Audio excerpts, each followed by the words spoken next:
Welcome back to the deep dive. We are shifting gears today.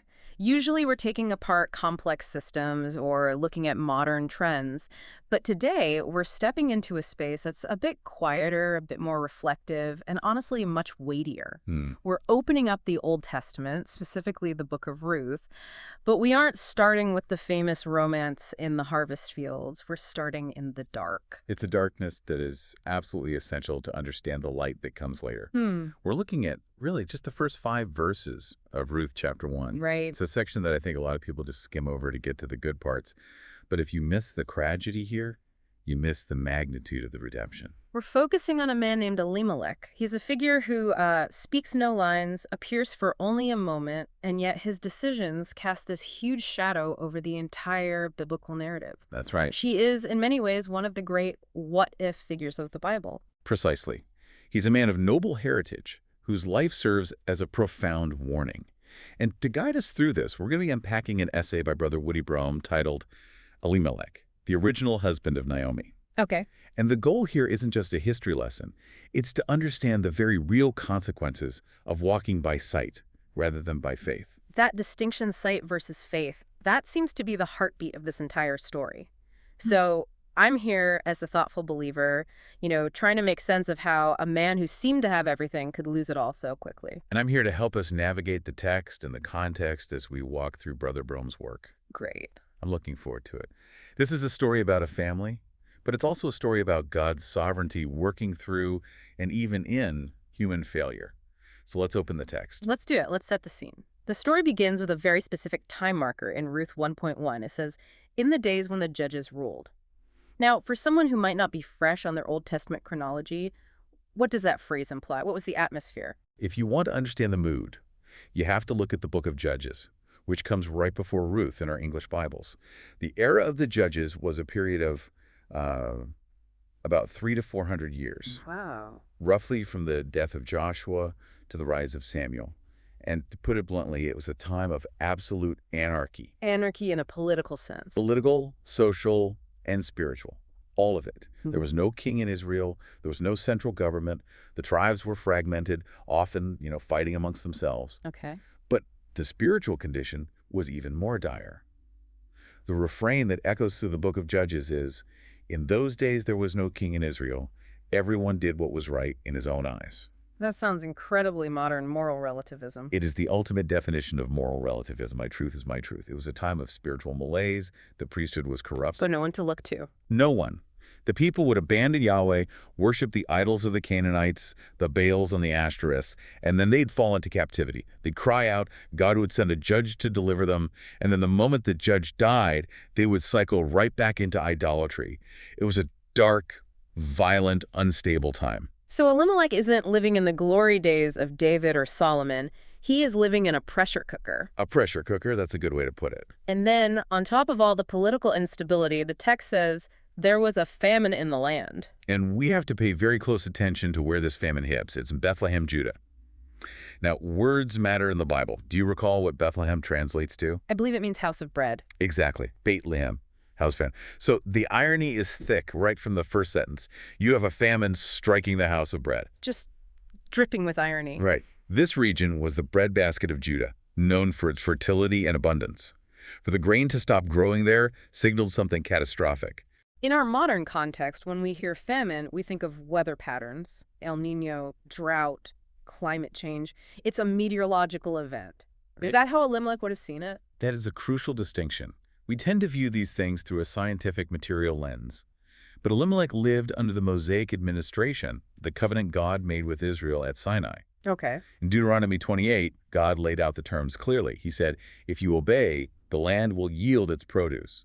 I will send rain in its season. And the flip side? The flip side was outlined in Deuteronomy 28, verses 23 and 24. God warned that if the nation disobeyed and turned to idols, the heavens over your head shall be bronze, and the earth under you shall be iron. Bronze heavens and iron earth. That is terrifying imagery. It's horrifying. It means the heavens are shut up, prayers aren't getting through, and rain isn't coming down, and the earth is hard and unyielding. So when Elimelek looked out at his withered fields, he wasn't just seeing a bad harvest. No, he was seeing a theological crisis. The famine was divine discipline. It was God shouting to the nation that the relationship was broken. So, he is facing a crisis on multiple fronts. His nation is in chaos, his God seems to be judging the land, and his family is hungry. I think we can all empathize with the pressure he must have felt as a father and a husband. Absolutely. The pressure to provide is a primal instinct. And this is where the what-if comes in. He stands on the hills of Judah, and he looks east. Across the Dead Sea, he can see the mountains of Moab. Let's talk about that geography. What did he see when he looked at Moab? The geography is fascinating. Moab is a high plateau rising up on the eastern side of the Dead Sea. Because of its elevation, it catches rain that passes over the Judean wilderness. Oh, okay. So even when there's a drought in Bethlehem, Moab often stays green. It has water, it has grain. So to the natural eye walking by sight, it looks like the solution. There is no food here, there is food there, therefore we go there. It's just logical. It is entirely pragmatic. It makes sense on a spreadsheet. But the Bible calls us to look deeper than the surface. Moab wasn't just the next town over. It wasn't like moving from one state to another for a job. Moab carried heavy, dark baggage. And Brother Broom's essay highlights this heavily. What was the issue with Moab? Why was it such a problematic destination? Well, it starts with their origin. The Moabites were the descendants of Lot, Abraham's nephew. Yeah. But their beginning is recorded in Genesis 19, and it's sordid. It is. After the destruction of Sodom, Lot's daughters got him drunk and committed incest with him to preserve their family line. Moab was the child born of that incest. So in the Israelite mind, the very existence of Moab is tied to shame. Shame and hostility. Fast forward to the Exodus. When Israel was wandering in the wilderness, tired and hungry, Moab didn't offer them bread and water. Instead, the king of Moab hired Balaam to curse Israel. Right, I remember that.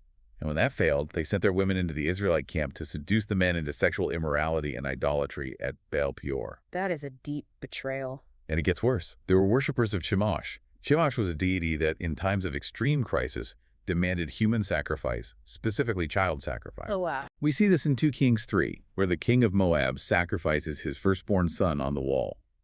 This was the place of deep spiritual darkness. And didn't the law specifically forbid Israel from mixing with them? Deuteronomy 23.3 is explicit. It says, "No Ammonite or Moabite may enter the assembly of the Lord. Even to the 10th generation, none of them may enter the assembly of the Lord forever." Forever. That's pretty clear. Very clear. So when Elimelek decides to go to Moab, he isn't just looking for food.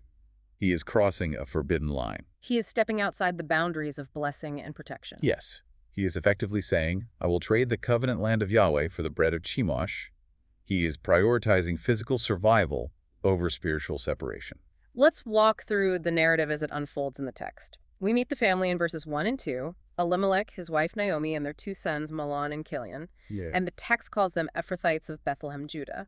Brother Brome points out that this title is significant. Why? Ephrath is the ancient name for the region around Bethlehem. By calling them Ephrathites, the narrator is grounding them. It tells us they weren't transients. They weren't newcomers. They belong there. Exactly. These were people with deep roots in the soil of Judah. They were likely a prominent, wealthy family. Which makes the departure even more shocking. It's a total uprooting. And notice the language used. It says they went to sojourn in the country of Moab. That word sojourn is very telling. It implies a temporary stay, like a guest status. So the plan wasn't to move there forever. The intent was almost certainly, we'll just go for a little while, we'll ride out the famine, fill our bellies, and as soon as the rains return to Judah, we will go back. That is a trap we fall into often, isn't it? I'll just compromise a little bit. I'll just step into the world for a season to fix my problem, and then I'll come back. It's the great rationalization of sin.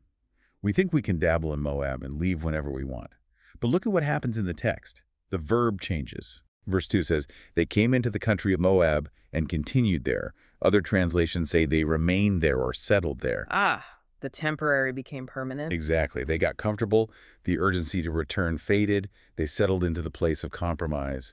And that is when the tragedy begins to unfold. Verse 3, and Elimelek, Naomi's husband, died. Just so blunt. It is sudden. It is brutal. And think of the irony. He left the house of bread because he was afraid of dying from famine. He went to Moab to save his life. And in Moab, he loses his life. He found a grave where he sought salvation. And this leaves Naomi in such a precarious position. We need to understand the culture here. What did it mean for a woman to lose her husband in the ancient Near East? It was devastating. We cannot overstate this. In that culture, a woman's identity, her legal protection, her economic security were entirely vested in the paterfamilias, the father and The husband. head of the household. Right. When Elimelek died, the wall of protection around Naomi collapsed. She was now a widow in a foreign, hostile land. But she still had her sons, Mahlon and Kilian. And this is the moment where you would expect them to say, okay, Dad is gone. This plan has failed. God has struck us. Let's go home. You would think so. It should have been a wake-up call. But instead of returning, they dig in deeper. Verse 4 says, "And they took them wives of the women of Moab." This is a massive escalation of the compromise.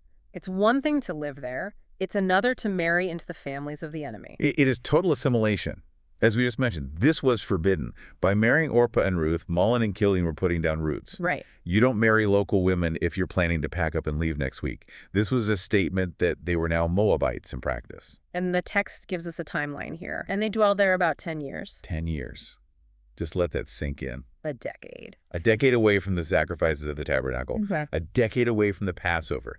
A decade of normalizing life in a pagan culture. It's a last decade of spiritual stagnation. And then the final blow comes in verse 5. And Mahlon and Kilian died also, both of them. And the woman was left of her 2 sons and her husband. Total desolation. It's just Look, crushing. I want to ask about the names of the sons. Brother Barum's essay mentioned something really interesting about Mahlon and Kilian. They seem like incredibly pessimistic names. They are. And names in the Bible are often prophetic or descriptive.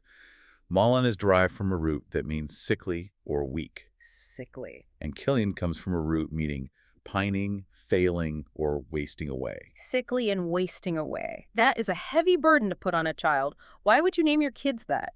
It likely reflects the conditions they were born into. Perhaps they were born during the famine or they were just physically frail. But think about the picture this paints of Elimelek's logic. Go on. He's trying to build a future and a legacy in a pagan land, and he's building it on sickly and wasting away. It was doomed from the start. It emphasizes the futility of human pragmatism. You cannot build a robust, lasting house on a foundation of disobedience. The result is 3 graves. Elimelek's line, the very thing he was trying to protect, is erased. And Naomi is left, as the text says, empty. She has no husband, no sons, and no grandchildren.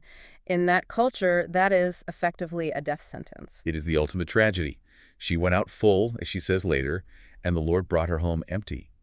The pragmatic journey to find bread resulted in the complete destruction of the family unit. I want to pivot now to the theological significance of this. We've looked at the history and the narrative, but Brother Brome really wants us to understand the theology driving this, and it starts with Elimelek's own name. Yes, this is one of the most powerful ironies in the Old Testament. In Hebrew, El means God, and Molech means king. So, Put it together, and Elimelek means my God is king. my God is king. Wow, that is a bold theological confession. It is a profound statement. Imagine walking around in the time of the judges, a time of anarchy, where people are rejecting God's rule, and your name literally screams, Yahweh is the true king. But his life. His life completely contradicted his name. That is the point. He had the label of a believer. He had the right theological vocabulary. But when the crisis hit, when the famine came, he did not live as if God was king. If he had lived as if God was king, what would he have done? He would have submitted to the king's discipline. He would have stayed in the land the king assigned to him. He would have trusted the king to provide for his needs, even in the scarcity. Instead, He acted as if he was the king of his own destiny. He took matters into his own hands. it's the tension between divine sovereignty and human responsibility. And I think that hits home for a lot of us. It is easy to say God is king when the refrigerator is full and the bank account is healthy. Exactly. The test of our confession is in the crisis. Do we walk by faith in the unseen king, or do we walk by sight? This connects to the concept of the land as well. The essay uses the phrase covenanted geography. Can you unpack that for us? For us, land is real estate. It's an asset. But for an Israelite, the land of Canaan was a gift from God, promised to Abraham in Genesis 15. It was the stage upon which their relationship with God played out. So it's more than just dirt. So much more. To live in the land was to live in God's presence. To leave the land was to walk away from the visible sign of the covenant. So Elimelek wanted the bread, but he didn't want the obedience that the land required. He wanted provision without submission. He wanted to escape the discipline of God while still claiming to belong to God. And that is impossible.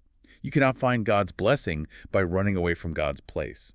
Another thing the essay points out is the silence of God. In these 5 verses, God never speaks to Elimelek. No. There's no prophetic warning, no burning bush, no angel blocking the path, just silence. That feels unsettling. Why wouldn't God stop him? It's called divine hiddenness. It's a test. Sometimes God steps back to reveal what is truly in our hearts. He allows the pressure of the famine, and then he waits. Will you trust me? Will you trust my word, my previous promises, or will you trust your eyes? Elimelek analyzed the economic data. He saw grain in Moab. He walked by sight. And 2 Corinthians 5:7 tells us, we walk by faith, not by sight. Elimelek failed that test. He did, and the consequences were severe. But, and this is the most difficult and beautiful part of the deep dive, that God's sovereignty did not end because Elimelek failed. This is where we get into the redemption part of the title, because confusingly, Elimelek's sin paved the way for something incredible. This is the paradox of God's will. Elimelek's decision was sinful. It was wrong. It destroyed his immediate family. We cannot excuse that. Right, of course. But in the mysterious overruling plan of God, Elimelek's removal was necessary. Necessary for what? Necessary to make way for Boaz. If Elimelek and his sons had lived, Ruth would never have married Boaz. There would have been no need for a kinsman-redeemer in that specific way. And if there is no Boaz and Ruth, then there is no Obed, no Jesse, no King David, and ultimately, the lineage of the Messiah is altered. wow. Think about the mystery of Gentile inclusion here. Elimelek's ill-advised move to Moab was the mechanism God used to extract Ruth the Moabitess and graft her into the family of faith. That is hard to wrap your mind around. It sounds like we are saying, sin so grace may abound. And we must be very careful there. As Paul says in Romans, by no means. We do not sin to help God out. Elimelek suffered for his sin. But it displays the glory of God, that he is not stymied by our failures. He is the master weaver. We pull the threads, we tear the fabric, we make a mess of our lives. And God takes those tattered threads and weaves them into a tapestry of redemption that is even more beautiful than the original design. The essay also mentions a prophetic shadow, that the story of this family mirrors the history of Israel itself. It's a fascinating parallel. Just as this family was driven from the house of bread due to a lack of bread, Israel would later be exiled from the land due to spiritual famine. Yep. Just as the family went into a foreign country, Israel was scattered among the nations. And just as the family was empty, Israel was stripped of its glory, its temple, its king. Naomi represents the nation destitute, bitter, empty. But the story doesn't end there. Naomi returns, and Israel has the promise of return. the millennial hope. Yes, the restoration of the land and the return to the true kinsman-redeemer. So this little story of a family meltdown is actually a fractal of the entire history of God's people. Let's bring this down to our daily lives. Brother Broom's essay outlines some very specific spiritual lessons for us today. The first one is the danger of pragmatism. This is the primary warning. We all face famines.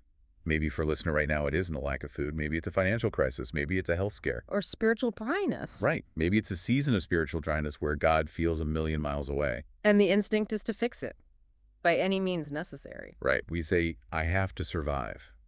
And we look at Moab. Moab represents the world. It represents compromise. It represents the path of least resistance. And we rationalize it. We say, if I just fudge the numbers, I can save the business. If I just stop tithing, I can pay the bills. If I just date this non-believer, I won't be lonely. It looks green. It solves the immediate problem. It works on paper.